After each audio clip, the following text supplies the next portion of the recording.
اللہ تبارک و تعالیٰ سے دعا فرمائی.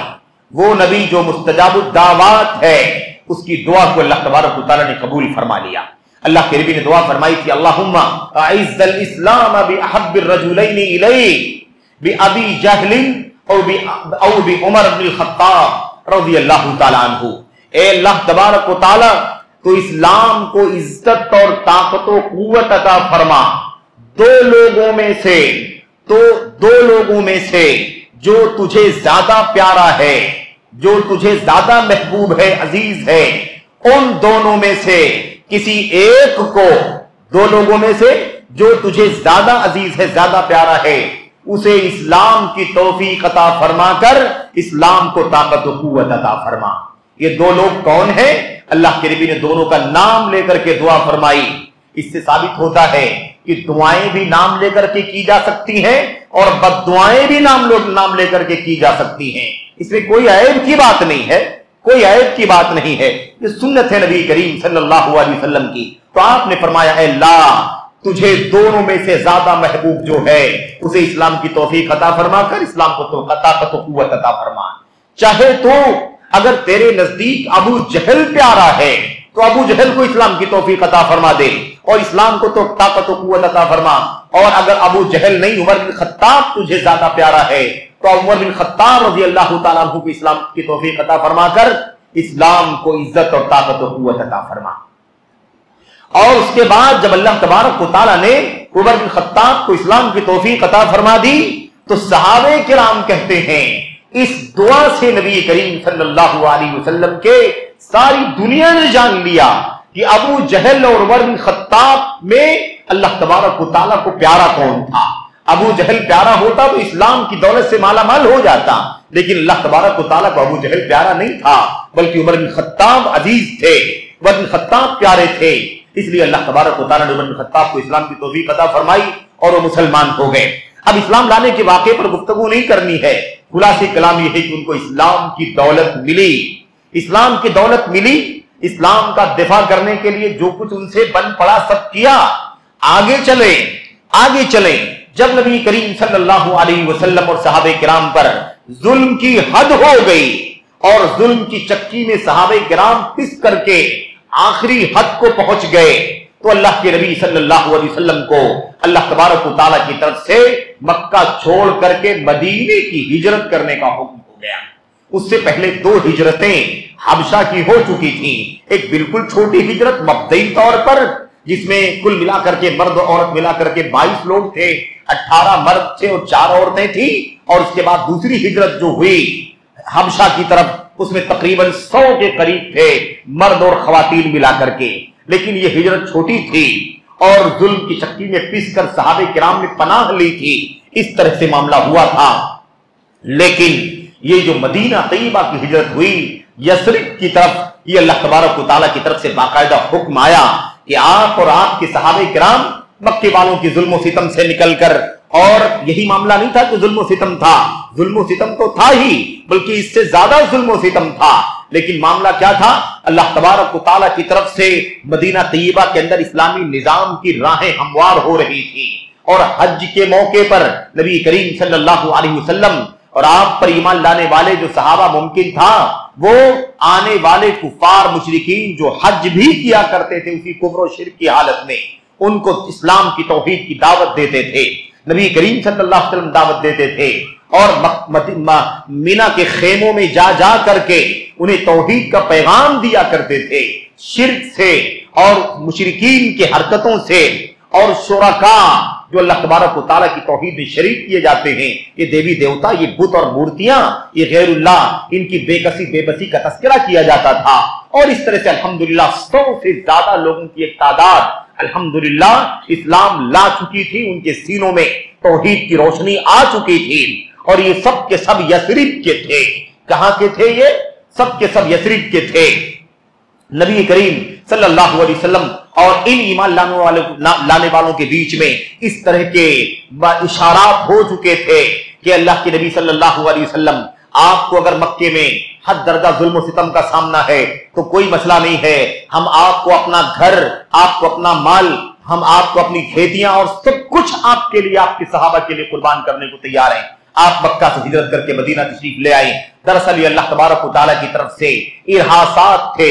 ارہاس کا مطلب ہوتا ہے مقدمات، یعنی حالات کو سوٹیبل کرنا کہ اب دھیرے دھیرے ظلم کی، ستم کی یہ گھڑیاں ختم ہونے والی ہیں اور بہت جلد اسلام کے ماننے والوں کو ایک نئی جگہ ملنے والی ہے جہاں وہ آرام کی، چین کی سانس بھی لیں گے اور جہاں اسلام کا ایک چھوٹا سا نظام بھی قائم ہو جائے گا.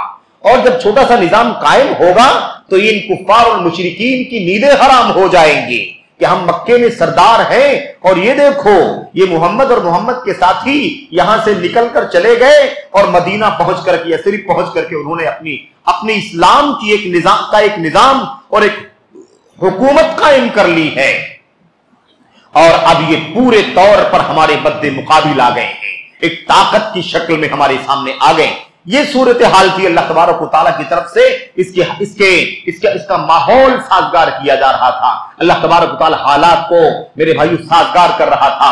اسی لیے مکہ سے ہجرت کر کے جب مدینہ پہنچنے کا معاملہ آیا، بہت سارے لوگ ہجرت کر کے گئے، اکا دکا، 2 4 6، کم زیادہ، چھوٹی تعداد بڑی تعداد. لیکن یہ سارے کے سارے جب ہجرت کر کے جا رہے تھے اب وقت نہیں ہے میرے بھائیوں کی کوئی لمبی بات ہو، ورنہ میں آپ سے عرض کرتا کہ ہجرت کا معنی کیا ہے اور ہجرت کا معنی لوگ سمجھتے کیا ہیں. میرے بھائیوں، ہجرت اللہ کی توحید کے لیے، اللہ کے دین کے فرائض کی پابندی کرنے کے لیے، شرک سے، کفر سے اور اللہ تبارک و تعالیٰ کے دین کے فرائض پر پابندی کرنے کے راہ میں آنے والی رکاوٹوں سے بچنے کے لیے اپنے گھر بار کو، وطن کو، کاروبار کو چھوڑ کر کے ایسی جگہ چلے جانا جہاں پر اللہ کی توحید پر عمل کر سکیں، جہاں پر اللہ تبارک و تعالیٰ کے فرائض کی پابندی کر سکیں. اس چیز کا نام ہجرت ہے.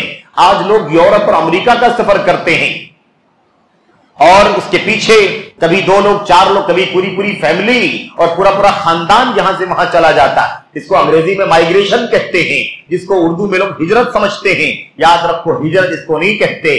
یہ دین کے لیے ہجرت نہیں کی گئی ہے، بلکہ وہاں کے ترقی یافتہ ماحول میں جینے کے لیے فیصلہ کیا گیا.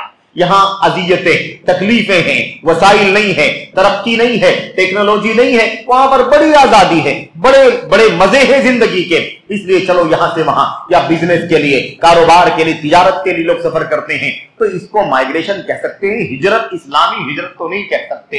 یاد رکھیں. تو اصل میں مسئلہ کیا ہے؟ اللہ کی توحید کو اور اللہ کے دین کے فرائض کو برپا کرنے کے لیے اپنے گھر بار کو، وطن کو، مال و دولت کو، کاروبار کو چھوڑنے کا نام کیا ہے؟ ہجرت ہے. اور اس کی بڑی فضیلت ہے. فضیلت ہی نہیں ہے، جو لوگ ہجرت کر سکتے تھے اور ہجرت نہیں کیا انہوں نے، ان کی سخت مذمت بھی آئی ہوئی ہے، بلکہ سخت وعید بھی آئی ہوئی ہے، کیونکہ انہوں نے ہجرت نہیں کی. اللہ کے دین پر عمل کرنے کے لیے انہیں ایک اچھی جگہ مل رہی ہے، آرام کی، سکون کی، چین کی جگہ مل رہی ہے. انہیں یہاں سے وہاں چلا جانا چاہیے تو کیوں نہیں جاتے؟ انہیں مال کی لالچ ہے، انہیں اولاد کی لالچ ہے، انہیں خاندان کی لالچ ہے، انہیں کس کی لالچ؟ اس لیے اللہ تبارک و تعالیٰ نے ایسے لوگوں کو کی مذمت فرمائی ہے، سخت وعید فرمائی. اس لیے ہجرت کرنا. اب نبی کریم صلی اللہ علیہ وسلم اور آپ کے صحابہ ہجرت کر کے مکہ سے مدینہ گئے اور جانے والے جاتے رہے، کچھ آپ کے ساتھ، کچھ آپ کے بعد، اور سلسلہ چل رہا تھا. عبداللہ ابن مسعود رضی اللہ تعالیٰ عنہ بیان فرماتے ہیں، کہتے ہیں جتنے لوگوں نے بھی ہجرت کی سب نے مختفیاً، چھپ کر کے ہجرت کی. کون سا ٹائم ہوگا مشرکین نہیں دیکھیں گے، کون سا ٹائم ہوگا کوئی نظر نہیں آئے گا، کون سا ٹائم ہوگا گلیاں اور سڑکیں سنسان ہوں گی، جب کوئی دیکھ نہ لے، جب کسی سے ملاقات نہ ہو جائے، جب کسی سے سامنا نہ ہو جائے، بچ کر کے خفیہ طور پر ہجرت کر رہے تھے. فرماتے ہیں ابن مسعود رضی اللہ تعالیٰ عنہ، سارے کے سارے لوگوں نے ہجرت کی تو ڈر کے چھپ کے ہجرت کی. لیکن یہ عمر بن خطاب کی ہم بات کر رہے ہیں. عمر بن خطاب کے سوا سب نے چھپ کر کے ہجرت کی. لیکن میرے بھائیوں، عمر بن خطاب رضی اللہ تعالیٰ نے ہجرت کی تو کیسے کی؟ ایک دم شاہانہ، ڈنکے کی چوٹ پر، علانیہ، سب کے سامنے. اور واقعہ بیان کرتے ہیں سیرت کے اندر، کہتے ہیں کہ جب انہیں ہجرت کرنے کا وقت آیا کہ وہ مکہ چھوڑ کر کے مدینہ جائیں گے، تو پہلے انہوں نے کیا کیا؟ پہلے انہوں نے اپنی تلوار اپنی کاندھے میں لٹکا لی.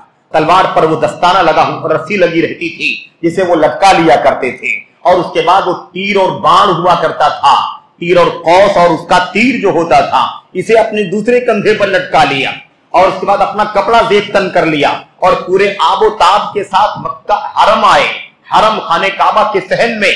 آپ یہاں نہ سوچیں کہ کفار تھے، مشرکین تھے تو خانہ کعبہ میں کس لیے آئے، ارے بھائی جو کچھ بھی تھا مشرکین بھی آتے تھے، لیکن یہ تو اللہ کے نبی صلی اللہ علیہ وسلم پر اسلام لا چکے تھے، مسلمان ہو چکے تھے، وہ آئے اور بڑے بڑے سرداران قریش، اور ایسے وقت پر جب سب لوگ خانہ کعبہ کے صحن میں موجود ہیں، ایسے موقع پر آئے اور ان کے بیچ میں کھڑے ہو کر کے خانہ کعبہ کی طرف نماز پڑھی، نماز ادا کی، اور اس کے بعد جتنے لوگ گروپ بنا بنا کر کے مشرکین کفار بیٹھے ہوئے تھے، سب کے گروپوں میں، سب کے حلقوں میں جا جا کر کے اپنا چہرہ دکھایا اور اپنی شخصیت دکھائی کہ میں اس طرح سے پورے طور پر تیار ہو کر کے اب مکہ چھوڑنے جا رہا ہوں۔ اور اس کے بعد جب یہاں سے نکلنے لگے تو آواز لگائی اور کہا میں عمر یہاں سے نکل رہا ہوں، ہجرت کر کے مکہ سے مدینہ جا رہا ہوں۔ اور اس وقت جو تاریخی جملہ کہا تھا میں اس کا ترجمہ کرتا ہوں، وقت کافی تیزی سے گزر رہا ہے اور مختصر وقت ہے اور کافی ہے ہمارے لیے، لمبی بات نہیں کرنی ہے، مختصر وقت میں اللہ تبارک و تعالی ہم سب کو اس عظیم الشان شخصیت سے عبرت حاصل کرنے کی توفیق عطا فرمائے، ان کی سیرت سے فائدہ اٹھانے کی توفیق عطا فرمائے۔ اس میں دیکھنا ہے ایمان کی قوت، عقیدے کی مضبوطی اور ہمت و جرأت اور صلابت اور میرے بھائیوں دشمنوں کے مقابلے میں ہمت، یہ ساری چیزیں حضرت عمر بن خطاب رضی اللہ تعالیٰ عنہ کی سیرت سے ہم کو اور آپ کو ملتی ہیں۔ انہوں نے کیا کہا تھا؟ انہوں نے کہا تھا من احبا، جسے یہ پسند ہو، جسے یہ پسند ہو کہ اپنے بچوں کو یتیم بنا دے، جسے یہ پسند ہو کہ اپنے بچوں کو یتیم کر دے، اور جسے یہ پسند ہو کہ اپنی بیویوں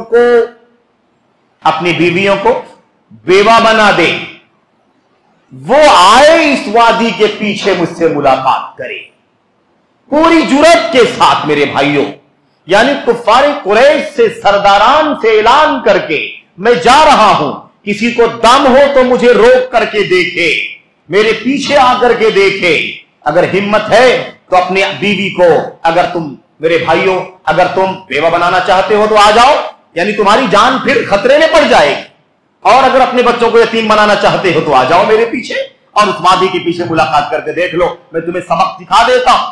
اس طرح سے پوری جرأت کے ساتھ انہوں نے، میرے بھائیوں یہ کون سی جرأت تھی؟ کون سی جرأت تھی؟ اس جرأت کے پیچھے کیا تھا؟ میرے بھائیوں گھر تو چھوڑ کر کے جا رہے ہیں، کاروبار کو چھوڑ کر کے جا رہے ہیں، درہم و دینار کا انبار کو چھوڑ کر کے جا رہے ہیں، پھر طاقت کس چیز کی ہے؟ سیاست تو ہے نہیں، حکومت تو ان کی ہے نہیں، مظلوم ہے، مقہور ہیں، مجبور ہیں، طاقت نہیں ہے، نہ سیاسی طاقت ہے، نہ مالی طاقت ہے، نہ گھر بار ہے، گھر بار تو چھوڑ رہے ہیں، اعزاء اقارب کو چھوڑ رہے ہیں، کچھ لوگ جا چکے ہوں گے، کچھ لوگ جانے والے ہوں گے، پھر یہ طاقت کون سی تھی جو یہ بات بولنے پر انہیں قوت دے رہی تھی؟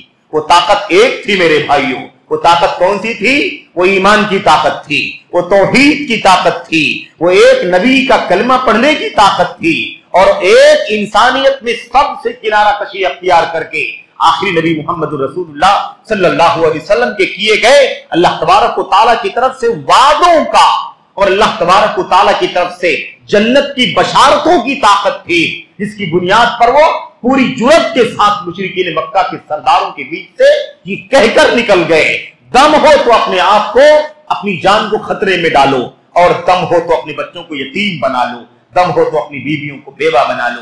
اس طرح سے تو ایمان کی جرأت، طاقت اور توحید کی میرے بھائیو صلابت کا یہ نتیجہ ہے۔ اسی لیے سب سے زیادہ اگر کسی کے پاس طاقت ہوتی ہے انسانیت میں اس پہلو پر تو کس کے پاس ہوتی ہے؟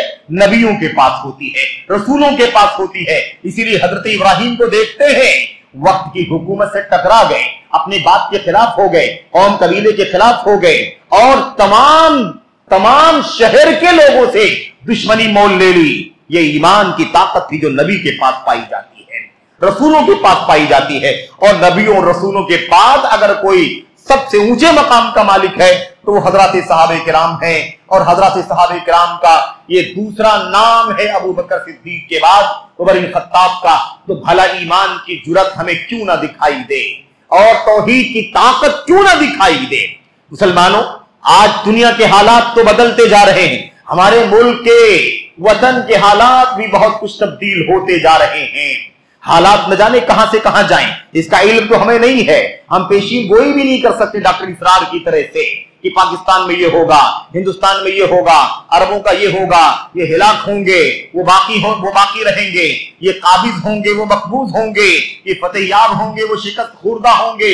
یہ ہمارا کام نہیں ہے، ہمارا کام یہ ہے کہ ہم اللہ تبارک و تعالیٰ کے فیصلے پر راضی رہیں اور اللہ تبارک و تعالیٰ کی کتاب اور نبی کی سنت کی تعلیمات کو اپنی زندگی کی روشنی بنائے رکھیں۔ پیشین گوئیاں کرنا یہ ان کا کام تھا جنہیں اللہ تبارک و تعالیٰ نے اپنی طرف سے غیب کا علم عطا فرمایا تھا، یعنی انبیاء جن کو اللہ تبارک و تعالیٰ غیب کی باتوں سے آگاہ کر دیتا ہے، مطلع کر دیتا ہے، وحی کے ذریعے سے بتلا دیتا ہے، ورنہ یہ عام لوگوں کا کام نہیں ہے۔ کسی صحابی نے اگر پیشین گوئی کی ہو تو بتاؤ، کسی تابعی نے پیشین گوئی کی ہو تو بتاؤ میرے بھائیوں، لیکن آج ڈاکٹر اسرار صاحب صبح شام پیشین گوئیاں، عربوں کی ہلاکت، عربوں کی ہلاکت، عربوں کی ہلاکت، اور سعودی عرب کی اور فلاں کی ہلاکت، اس کے سوا اور کوئی بات نہیں۔ اور سب سے زیادہ فتح کا صحرا اور طاقت و قوت اور اسلام کے غلبے کی راہ ہموار ہونے کا اگر کوئی مرکز ہے تو پاکستان ہے۔ یہ پوری گفتگو کا خلاصہ ہے میرے بھائیوں، میرے بزرگوں۔ تو یاد رکھیں اس بات کو کہ ہماری اور آپ کی ذمہ داری کیا ہے۔ تو اللہ کے نبی محمد رسول اللہ صلی اللہ علیہ وسلم، آپ تو سب کے سردار ہیں، انبیاء کے بعد یہ جرات کس کے پاس آتی ہے؟ حضرات صحابہ کرام کے پاس۔ عمر بن خطاب کے پاس وہی ایمان کی قوت تھی، ایمان کی طاقت تھی۔ آج یہ مسئلہ بھی حل کرتے چلو میرے بھائیوں۔ ہم اللہ کے نبی عمر بن خطاب رضی اللہ تعالیٰ عنہ کی سیرت سے نصیحت حاصل کرنے کے لیے بیٹھے ہیں، تو میں آپ کو بتانا چاہتا ہوں یہ عمر بن خطاب ہیں۔ آج ہم یہی کہتے ہیں، ہمارے بہت سارے بھائی یہ کہتے ہیں، لبرل ذہنیت کے لوگ، آزادانہ سوچ رکھنے والے، مادی سوچ رکھنے والے، دنیا دارانہ سوچ رکھنے والے، اس طرح کے لوگ کیا کہتے ہیں؟ کہتے ہیں مسلمانوں کی ذلت کا سبب یہ ہے کہ مسلمانوں کے پاس حکومت نہیں ہے، مسلمانوں کی ذلت کا سبب یہ ہے کہ ان کا کوئی ایم پی نہیں، ایم ایل اے کے ساتھ نکلے کہ نہیں نکلے، لیکن ان کے پاس حکومت بھی نہیں ہے، ان کے پاس سیاست بھی نہیں ہے، ان کے پاس مال و دولت بھی نہیں ہے، وہ تو گھر بار بھی چھوڑ کر کے جا رہے ہیں، اس کے بعد بھی اتنی طاقت ہے، عزت اور شان و شوکت ہے، ذلت نہیں ہے۔ اور ایک ہی سرمایہ ان کے پاس تھا، وہ کون سا سرمایہ تھا؟ وہ ایمان کا، توحید کا سرمایہ تھا۔ اگر آج ہمارے پاس ایمان ہو، توحید خالص ہو، ملاوٹ نہ ہو شرک کی، خالص اتباع سنت ہو، ملاوٹ نہ ہو اندھی تقلید کی، ملاوٹ نہ ہو شخصیت پرستی کی، ملاوٹ نہ ہو نفس پرستی کی، ملاوٹ نہ ہو اپنی دنیوی مفادات کو مقدم کرنے کی، تو انشاءاللہ تبارک و تعالی آج بھی ہم سے زیادہ عزت کی زندگی کوئی نہیں گزار سکتا۔ تو ہماری ذلت کی وجہ یہ نہیں ہے جو دنیا کے لوگ بیان کرتے ہیں، اور ہماری شان و شوکت کا راز بھی یہ سب نہیں ہے، یہ سب راز نہیں ہے۔ دولت آ جائے، مال آ جائے، دنیا کی ڈگری آ جائے، حکومت آ جائے، یعنی سیاست میں ہم داخل ہو جائیں تو عزت مل جائے گی، نہیں ملے گی۔ عزت توحید سے ملتی ہے میرے بھائیوں۔ وَلِلَّهِ الْعِزَّةُ وَلِرَسُولِهِ وَلِلْمُؤْمِنِينَ وَلَكِنَّ الْمُنَافِقِينَ لَا يَعْلَمُونَ۔ جان لو عزت اللہ کے لیے ہے، عزت اس کے رسول کے لیے ہے، عزت ایمان والوں کے لیے ہے، لیکن یہ منافقین نہیں جانتے، منافقوں کو نہیں سمجھ میں آتا۔ تو حضرت عمر بن خطاب کی سیرت سے ایک سبق ملا کہ نہیں ملا میرے بھائیوں؟ کہ اگر ایمان خالص ہو، دولت نہ ہو، مال نہ ہو، گھر بار نہ ہو، سیاست نہ ہو، پولیٹیکل بیک گراؤنڈ نہ ہو، کوئی بات نہیں ہے، ایمان ہو تو اللہ تبارک و تعالی ہمیں اور آپ کو عزت اور شان و شوکت عطا فرمائے گا۔ وَلَا تَهِنُوا وَلَا تَحْزَنُوا وَأَنْتُمُ الْأَعْلَوْنَ إِن كُنتُم مُؤْمِنِينَ۔ غم نہ کرو، بزدل نہ ہو جاؤ، اگر تم سچے ایمان والے ہو تو تم ہی سربلند رہو گے۔ اکیلا ہے تو کیا ہوا؟ ایمان کی طاقت ہے، توحید کا سرچشمہ ہے، اس لیے اتنی بڑی جرات اور قوت مل گئی۔ میرے بھائیوں یہ ایک نمونہ تھا، اس کے بعد آگے بڑھیں۔ عمر بن خطاب کی سیرت کے بہت سارے گوشے ہیں، میں دو تین باتیں آپ کے سامنے عرض کروں گا۔ یہ عمر بن خطاب رضی اللہ تعالیٰ عنہ ہیں، اسلام لے آئے۔ جب عمر بن خطاب رضی اللہ تعالیٰ عنہ کی سیرت کو کوئی پڑھے گا تو یہی بات کہے گا جو حضرت عبداللہ بن مسعود نے کہا تھا. کیا کہا؟ وہ خود صرف اور صرف عزت اور شان و شوکت والے نہیں تھے، بلکہ اسلام لانے کے بعد اسلام غالب ہو گیا، اسلام لانے کے بعد مسلمان طاقتور ہو گئے. کیا کہا تھا؟ ما زلنا عزتا مذلو ما زلنا عزتا منذ اسلم عمر. حضرت عبداللہ بن مسعود نے کہا تھا، انہوں نے کہا جب سے عمر اسلام لائے ہیں تب سے ہم مسلسل عزت کی شان و شوکت کی زندگی جی رہے ہیں. جب سے عمر اسلام لائے تب سے ہم نے ذلت نہیں دیکھا، پستی نہیں دیکھا، پستائی نہیں دیکھا، پیچھے نہیں گھوم کر کے دیکھا، ہار نہیں دیکھی، شکست نہیں دیکھا جب سے عمر اسلام لائے. میرے بھائیوں، اسی لیے حضرت عمر بن خطاب رضی اللہ تعالیٰ عنہ ہجرت کر کے مکہ سے مدینہ پہنچ گئے. مدینے میں دوسرے ہی سال، پہلے سال تو اسٹیبل ہونے میں لگ گیا، اور وہ سارے واقعات جو آپ سنتے ہیں، مواخات یعنی اسلامی بھائی چارہ اور وہاں کے مشرکین کے ساتھ مسلمانوں کی حکومت کا معاہدہ، وہاں کی یہود و نصارہ کے ساتھ مسلمانوں کا معاہدہ، ہم اسلامی نظام کے ساتھ یہاں پر زندگی گزاریں گے. آپ سب لوگ کفار مشرکین یہود نصارہ جو رہتے ہیں، آپ کو کس ٹرم اور کنڈیشن کے ساتھ زندگی گزارنا پڑے گا. اس میں سارے لوگوں کو حق دیا گیا، کسی کے ساتھ ظلم و ناانصافی نہیں کی گئی، اور اسی معاہدے کو میثاق مدینہ کہا جاتا ہے. اس کو کیا کہتے ہیں؟ میثاق مدینہ. پر امن بقائے باہم، یعنی امن اور شانتی کے ساتھ سارے لوگ رہتے ہو، لیکن اسلام سے کوئی سمجھوتا نہیں، توحید سے کوئی سمجھوتا نہیں، سنت سے کوئی سمجھوتا نہیں. اس پورے استحکام کے ساتھ پر امن بقائے باہم، التعايش السلمی عربی میں کہتے ہیں، یعنی آپس میں مل جل کر کے زندگی گزارنا اور پر امن زندگی گزارنا. نہ توحید والوں کو شرک سے کوئی خلل ہو، نہ ان کی حرکتوں سے کوئی خلل ہو، نہ اسلام کو مسلمانوں کو ان کی طرف سے کوئی ٹارچر ہو، اور یہ بھی مسلمانوں کی طرف سے ان کی جان مال عزت و آبرو پر کسی بھی طرح کا دباؤ نہ ہو، بلکہ یہ بھی اپنے دین دھرم پر جس طرح سے چاہے رہے، لیکن اسلام کے خلاف کوئی بھی غیر مناسب حرکت نہ کریں.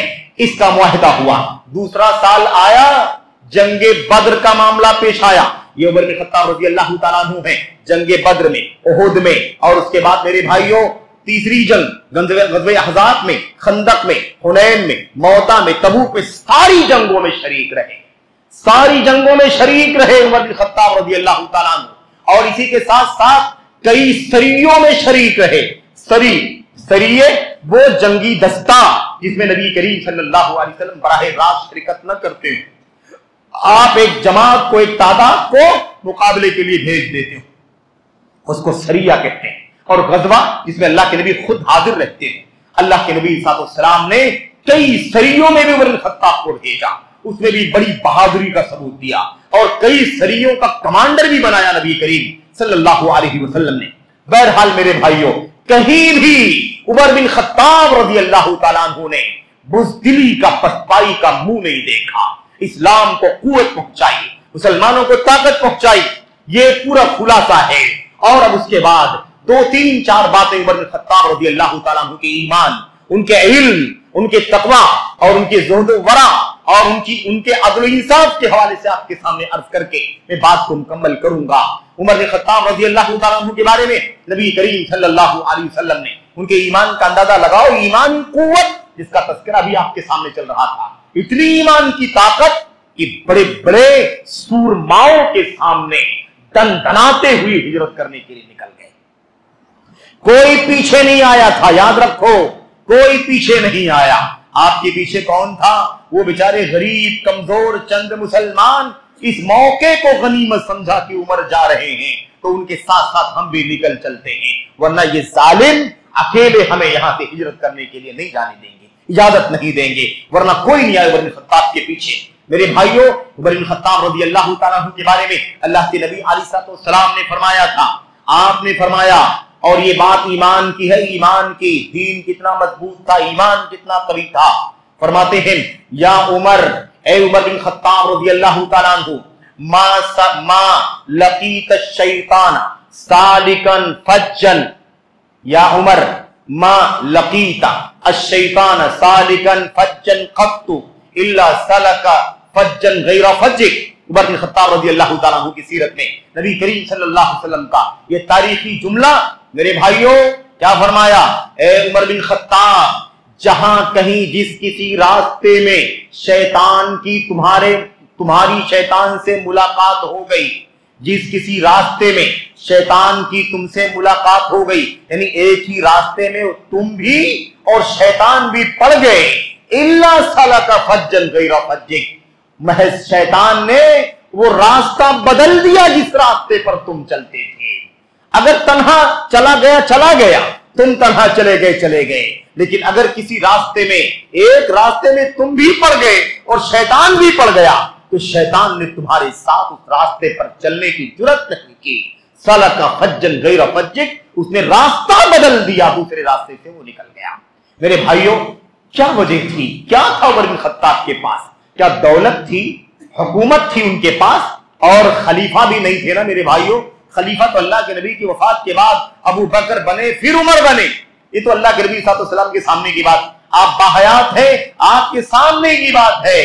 آپ صلی اللہ علیہ وسلم فرما رہے ہیں جس کسی راستے سے شیطان اور تم ایک راستے سے چلتے ہو، شیطان راستہ بدل دیتا ہے، اس لیے کہ تم سے گھبراتا ہے، تم سے ڈرتا ہے، جرات نہیں کرتا کہ اس راستے پر وہ بھی چلے جس پر تم چلتے ہو. میرے بھائیوں، میرے بزرگوں، تو اب آپ سوچ لیں کہ کیا وجہ تھی، کیوں شیطان راستہ بدلتا تھا. آج تو شیطان راستہ بدل کر کے ہمارے پیچھے آ جاتا ہے. کسی راستے پر اکیلا چل رہا ہوتا ہے، ہمیں دیکھ لیتا ہے تو ہمارے پیچھے آ جاتا ہے، ہماری ایمان کے خلاف، ہمارے عقیدے کے خلاف، ہمارے فرائض کے خلاف، ہماری سچائیوں کے خلاف، ہمارے حلال و حرام کے مسئلے میں پڑھ کر کے ہمیں گمراہ کرنے کی کوشش کرتا ہے. آج ہماری حالت تو یہ ہو گئی، اتنے پھسے ایمان والے، اتنے کمزور ایمان والے، اتنے معمولی عقیدے والے، اتنے معمولی فرائض والے، شیطان ہمیں ڈھونڈ کے گمراہ کرتا ہے، ورغلاتا ہے، بہکاتا ہے. آخر عمر بن خطاب کے پاس کیا تھا میرے بھائیوں؟ نہ تو دولت، نہ مال، نہ اسباب، نہ وسائل، کچھ بھی نہیں، نہ حکومت، نہ سیاست، کچھ بھی نہیں تھا، لیکن صرف ایمان کی طاقت تھی جس کی بنیاد پر شیطان بھی جرات نہیں کرتا تھا کہ عمر بن خطاب کے ساتھ ایک راستے پر چلے. یہ صرف اور صرف عمر بن خطاب کے ایمان کی وجہ تھی میرے بھائیوں، ایمان کی بنیاد پر یہ مسئلہ تھا. ایسے ہی میرے بھائیوں عمر بن خطاب رضی اللہ تعالیٰ عنہ کی فضیلت کا، عمر بن خطاب رضی اللہ تعالیٰ عنہ کی فضیلت کا اور ان کی منقبت کا ایک نمونہ یہ بھی ہے جو نبی کریم صلی اللہ علیہ وسلم نے جیتے جی زندگی میں سارے لوگوں کے سامنے آپ نے حضرت عمر بن خطاب اور عثمان بن عفان کی شہادت کی بشارت سنا دی. شہادت کی بشارت سامنے حضرت رسول کریم صلی اللہ علیہ وسلم اور آپ کے ساتھ میں ابو بکر، عمر اور عثمان، تین صحابہ خلفائے ثلاثہ آپ کے ساتھ میں ہیں. احد پہاڑ کے اوپر گئے ہیں کسی کام سے، اذ رجف بہم الجبل، یکا یک پہاڑ لرزنے لگا. پہاڑ کیا ہو گیا؟ لرزنے لگا. نبی کریم صلی اللہ علیہ وسلم نے اپنے پیر مبارک سے، قدم مبارک سے پہاڑ پر مارا اور آپ نے فرمایا اثبت احد، احد ٹھہر جا، لرز رہا ہے، اس کے اندر حرکت آ گئی ہے، رک جا، ٹھہر جا. فَإِنَّمَا عَلَيْكَ نَبِيٌّ وَصِدِّيقٌ وَشَهِيدَانِ، اس لیے کہ تیری پیٹھ پر، تیرے پشت پر ایک نبی ہے اور ایک صدیق ہے اور دو شہید. احد پہاڑ رک جا، ٹھہر جا، مت لرز، اس لیے کہ تیری پیٹھ کے اوپر ایک نبی ہے، ایک صدیق ہے اور دو شہید ہیں. اللہ کے نبی خود ہیں، صدیق ابو بکر صدیق ہے، اور عمر بن خطاب اور عثمان غنی کون ہے؟ یہ شہید ہیں. اور یہاں تو بیان کیا ہی تھا عثمان غنی رضی اللہ تعالیٰ عنہ کو نبی کریم صلی اللہ علیہ وسلم نے اور صراحت کے ساتھ فرمایا تھا یہ جو جا رہے ہیں، اشارہ کر کے چہرے پر کسی وجہ سے انہوں نے چادر ڈھانپ رکھی تھی، چادر میں لپٹ کر کے جا رہے تھے. اللہ کے نبی نے فرمایا یہ جو شخص جا رہا ہے یہ شہید ہوگا، اسے لوگ شہید کر دیں گے. اور اس کے بعد لوگوں نے جلدی دوڑ کر کے دیکھا اور پتہ لگایا کہ یہ کون ہے، تو پتہ چلا کہ یہ عثمان غنی رضی اللہ تعالیٰ عنہ. بہرحال میرے بھائیوں، تو عمر بن خطاب کو نبی کریم صلی اللہ علیہ وسلم نے کیا کہا؟ آپ نے فرمایا کہ یہ دونوں شہید ہیں، عمر بن خطاب بھی شہید ہے اور عثمان غنی بھی شہید ہے. نبی کریم صلی اللہ علیہ وسلم نے خواب دیکھا، نبی کریم صلی اللہ علیہ وسلم نے خواب دیکھا اور کہتے ہیں رأیتو فی المنام رأیت فی المنام، میں نے خواب میں کیا دیکھا؟ رأیتنی فی الجنہ، کہ میں جنت میں ہوں۔ اللہ کے نبی کیا فرماتے ہیں؟ میں نے خواب دیکھا کہ میں کہاں ہوں؟ جنت میں ہوں، اور میں یہ دیکھ رہا ہوں کہ ایک عورت ہے جو ایک جنت کے محل کے بغل میں، جنت میں ایک محل ہے، اور محل کے بغل میں ایک خاتون بیٹھی ہوئی ہے۔ میں نے اس سے پوچھا لمن ھذا القصر، یہ بتاؤ خاتون کہ یہ محل کس کا ہے؟ یہ محل کس کا ہے؟ اس نے کہا یہ محل عمر بن خطاب رضی اللہ تعالیٰ عنہ کا ہے۔ اب اس کے بعد اللہ کے نبی صلی اللہ علیہ وسلم فرماتے ہیں کہ عمر، یہ بات عمر بن خطاب سے بیان کر رہے ہیں کہ میں نے خواب دیکھا، میں جنت میں ہوں اور ایک محل ہے، محل کے بغل میں ایک خاتون بیٹھی ہوئی ہے۔ میں نے اس سے پوچھا اتنا خوبصورت محل یہ کس کا ہے؟ اس نے کہا یہ عمر کا محل ہے رضی اللہ تعالیٰ عنہ۔ عمر بن خطاب، اللہ کے نبی صلی اللہ علیہ وسلم فرماتے ہیں عمر، میں نے سوچا کہ اس محل میں داخل ہو جاؤں، لیکن ذکرت غیرتک، مجھے تمہاری غیرت یاد آ گئی کہ تم بڑے غیور ہو اور یہ برداشت نہیں کرو گے کہ تمہارا محل ہے اور جنت میں ہے اور تمہارے داخل ہونے سے پہلے میں تمہارے محل میں داخل ہو جاؤں۔ مجھے غیرت آ گئی، اسی غیرت کی وجہ سے میں تمہارے محل میں داخل نہ ہوا۔ یہ سن کر کے عمر بن خطاب رضی اللہ تعالیٰ عنہ رونے لگے اور روتے ہوئے کہا علیک اغار یا رسول اللہ، اے اللہ کے رسول صلی اللہ علیہ وسلم، کیا میں آپ سے غیرت کر سکتا ہوں؟ آپ سے غیرت میں کیوں کروں گا؟ اگر مجھے جنت میں اللہ نے محل عطا فرمایا ہے وہ سعادت ہے، جنت ملنا سعادت، جنت میں محل ملنا سعادت، اور اس محل میں اگر آپ کے قدم پڑ جاتے تو اور بڑی سعادت ہو جاتی، لیکن آپ کہہ رہے ہیں مجھے غیرت آ گئی۔